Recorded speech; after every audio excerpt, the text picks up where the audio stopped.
Good morning তোমাদের সকলকে।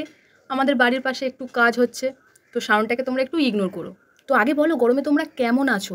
আমাকে দেখে তো বুঝতেই পারছো আমি একদম ঘেমে নিয়ে স্নান করে গেছি। আর এই টিপটা কেন? কারণ সকাল সকাল পুজো দিতে গেছিলাম আমি আর বোন মিলে।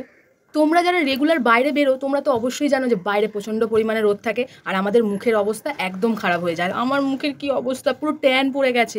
আমি অনেক খুঁজে একটা ট্যান রিমুভাল ফেস ওয়াশ কিনেছি মামাআর্থের। এ বাবা, মামাআর্থের প্রোডাক্ট আমি এই গরমে কিছুদিন ধরে ইউজ করছি, আর এই গরমে জানো তো আমার হেয়ার ফলও হচ্ছে। তাই জন্য একটা মামাআর্থের অনিয়ন শ্যাম্পু আমি নিয়েছি। তোমরা মামাআর্থের কোন কোন প্রোডাক্টগুলো ইউজ করছো সেটাও আমাকে বলো, আর এই প্রোডাক্টগুলো তোমরা ইউজ করছো কিনা সেটাও আমাকে জানিও। অনেক বকবক করে নিলাম, বাই।